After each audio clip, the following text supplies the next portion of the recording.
ಏಯ್ ಹಾಳಬುತ್ವೆ, ಮ್ಯಾಜಿಕ್ ಮಾಡಲ್ಲ ಅಂತ ಮಾತು ಕೊಟ್ಟು ಮೋಸ ಮಾಡ್ತೀಯ. ಏಯ್ ನೋಡ್ತಾ ಇರು, ನನ್ನ ತಂಗಿ ಮದುವೆ ಏನಾದರೂ ನಿಂತು ಹೋದ್ರೆ ನಾನು ನಿನ್ನನ್ನು ಸುಮ್ಮನೆ ಬಿಡಲ್ಲ. ಹುಷಾರ್.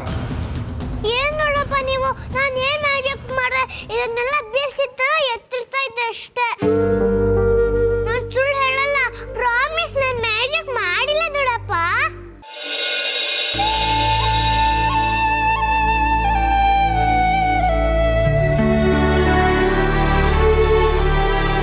ಅಂಜಲಿ ಪುಟ್ಟ, ನೀನು ಇಲ್ಲೇ ಇದೆಯಾ ಅಂತ ನನಗೆ ಚೆನ್ನಾಗಿ ಗೊತ್ತು. ತುಂಬ ಥ್ಯಾಂಕ್ಸ್ ಬಂಗಾರ, ನೀನೊಬ್ಳೆ ನನ್ನನ್ನು ಅರ್ಥ ಮಾಡ್ಕೊಂಡಿರೋದು. ಅತ್ತೆ, ನೀವು ನಂಗೆ ಥ್ಯಾಂಕ್ಸ್ ಹೇಳ್ತಾ ಇದ್ದೀರಾ?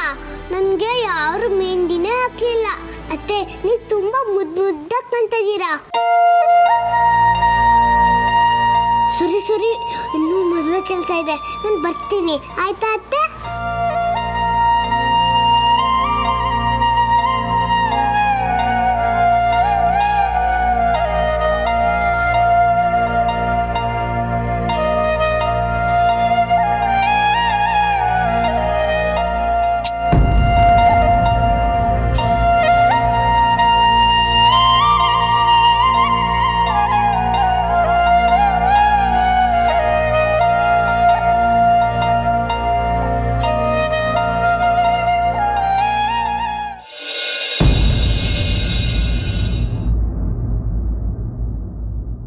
ರಘು ಅಂಕಲ್ಗೆ ಬೇಗ ಬನ್ನಿ ಅಂತ ಕಾಲ್ ಮಾಡಿ ಕರೆಸ್ಬೇಕು. ಇಲ್ಲ ಅಂದ್ರೆ ಸಾಕ್ಷಾತ್ ಮದ್ವೆ ಬಾಸ್ ಮಗನ ಜೊತೆ ಆಗಿ ಹೋಗ್ಬಿಡತ್ತೆ.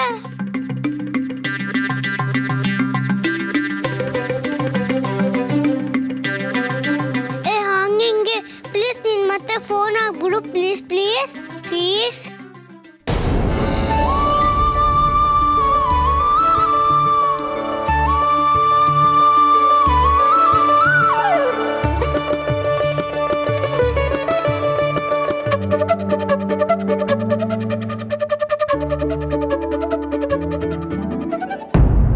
ಹಲೋ ಸಾಕ್ಷಿ, ಹೇಳು ಸಾಕ್ಷಿ. ಅತ್ತೆ ಅಲ್ಲ, ನಾನು ಅಂಜಲಿ. ಹಲೋ ಸಾಕ್ಷಿ, ಮಾತಾಡು. ನಾನು ಅಂಜಲಿ ಮಾತಾಡ್ತಿರೋದು, ರಘು ಅಂಕಲ್. ಹಲೋ ಹಲೋ ಸಾಕ್ಷಿ, ಮಾತಾಡು. ಒನ್ ವೇ ಕಾಲ್ ಆಗಿದೆ ಅನ್ಸುತ್ತೆ.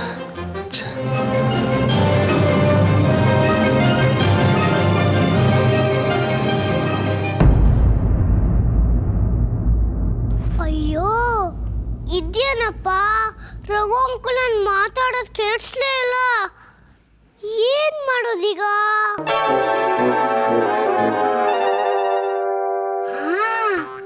ಐಡಿಯಾ, ರಘು ಅಂಕಲ್ಗೆ ಮೆಸೇಜ್ ಮಾಡ್ಬಿಡ್ತೀನಿ.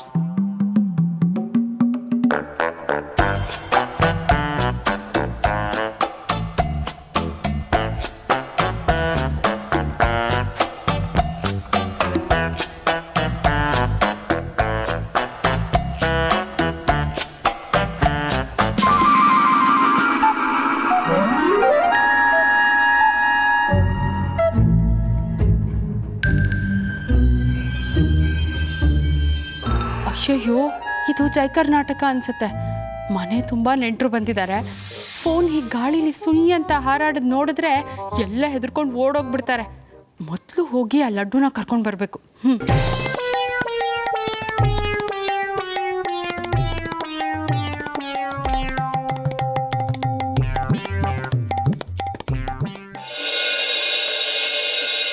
ಲಡ್ಡು ಬಾ ನನ್ನ ಜೊತೆ.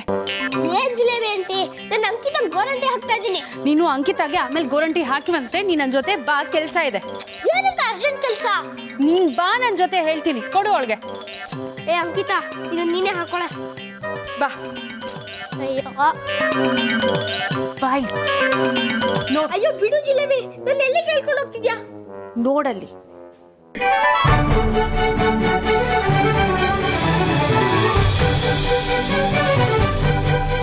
ಲಡ್ಡು, ಅದು ಜೈ ಕರ್ನಾಟಕ ಅನ್ಸುತ್ತೆ. ಮೊದಲೇ ಮದುವೆ ಮನೇಲಿ ತುಂಬ ಜನ ಇದ್ದಾರೆ. ಈಗ ಮೊಬೈಲ್ ಗಾಳಿಲಿ ಹಾರಾಡೋದನ್ನ ನೋಡಿದ್ರೆ ಅಲ್ಲೋಲ ಕಲ್ಲೋಲ ಆಗೋಗುತ್ತಷ್ಟೇ. ನೋಡು, ಮೊದಲು ನೀನು ಆ ಮೊಬೈಲ್ ಕಾಣ್ದ ಹಾಗೆ ಮಾಡು. ಸರಿ, ನೀನು ಹೋಗು ಜಿಲೇಬಿ.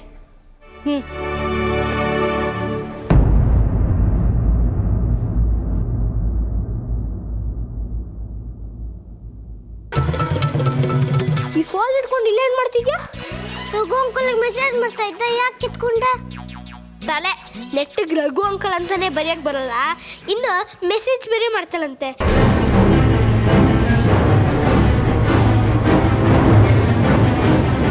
ಎಲ್ಲರೂ ಓಡಾಡೋ ಜಾಗದಲ್ಲಿ ನಿಂತಿದ್ಯಾ?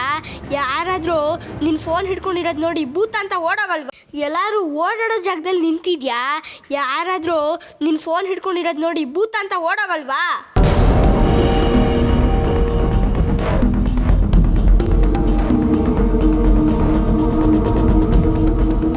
ನನಗೆ ಗೊತ್ತಾಗ್ತಿಲ್ಲ ಲಡ್ಡುಣ್ಣ, ನೀನು ರಘು ಅಂಕಲ್ಗೆ ಮೆಸೇಜ್ ಮಾಡು. ಸರಿ ಸರಿ, ಏನು ಮೆಸೇಜ್ ಮಾಡಬೇಕು?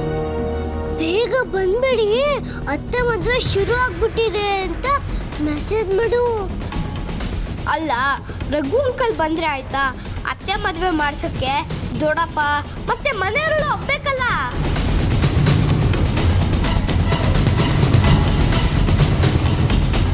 ನೀನೀಗ ಮೆಸೇಜ್ ಮಾಡು, ಆಮೇಲೆ ನೋಡು ಏನಾಗುತ್ತೆ ಅಂತ. ಏನಾಗುತ್ತೆ? ನೀನು ಮ್ಯಾಜಿಕ್ ಮಾಡೋಂಗಿಲ್ಲ, ನಿನಗೆ ಲಾಜಿಕ್ಕು ಗೊತ್ತಿಲ್ಲ, ಏನೂ ಹೋಗಲ್ಲ, ಫೋನ್ ಕರೆನ್ಸಿ ಹೋಗುತ್ತೆ. ಅದ್ರ ಬದಲು ನಾನೇ ಮಾತಾಡ್ತೀನಿ.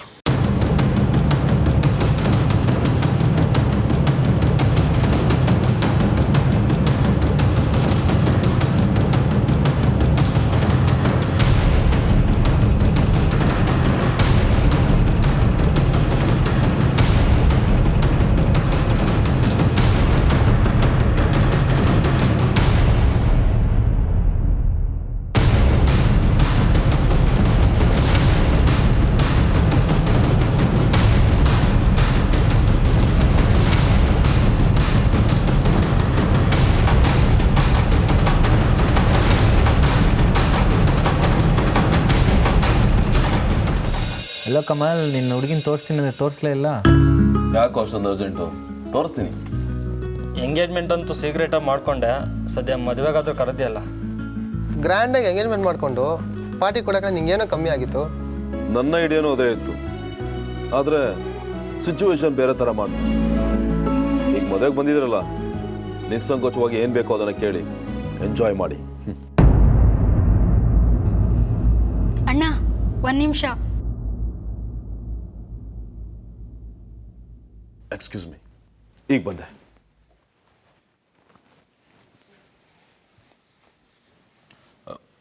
ಏನು ಕೀರ್ತಿ? ಅಣ್ಣ, ಈ ರಘು ಅಂದರೆ ಯಾರು?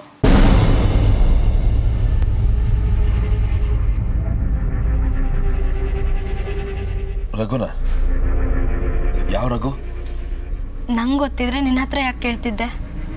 ಅತ್ತಿಗೆಗೂ ರಘುಗೂ ಏನು ಸಂಬಂಧ? ಲಡ್ಡು ಏನೇನೋ ಹೇಳ್ತಿದ್ದ. ರಘುಗೆ ಫೋನ್ ಮಾಡಿ, ಅಂಕಲ್ ಬೇಗ ಬನ್ನಿ, ನಿಮಗೋಸ್ಕರ ನಾವೆಲ್ಲರೂ ಕಾಯ್ತಿದ್ದೀವಿ, ಅದಕ್ಕೆ ನೀವೇ ಮದುವೆ ಆಗ್ಬೇಕಂತ ಏನೇನೋ ಹೇಳ್ತಿದ್ದ.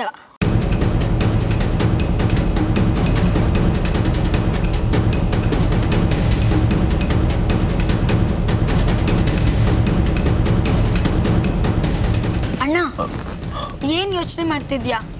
ಯಾರ ರಘು? ಯಾರ ಏನೋ. ನೀನು ಯಾಕೆ ಚಿಕ್ಕ ಮಕ್ಕಳು ಮತ್ತೆ ತಲೆ ಕೆಡಿಸ್ಕೊತಿದ್ಯಾ? ಆ ಥರದ್ದೇನೂ ಇಲ್ಲ. ಹಾಗಲ್ಲ ಅಣ್ಣ. ಪ್ಲೀಸ್, ನಾಳೆ ರಾತ್ರಿ ನಿನಗೆ ಕಳ್ಸಿ ಹಿಡ್ಕೊಂಡು ನಿಂತ್ಕೋಬೇಕು. ನೀ ಟಯರ್ಡ್ ಆಗಿದೆಯಾ? ಗೋ ರಿಲ್ಯಾಕ್ಸ್.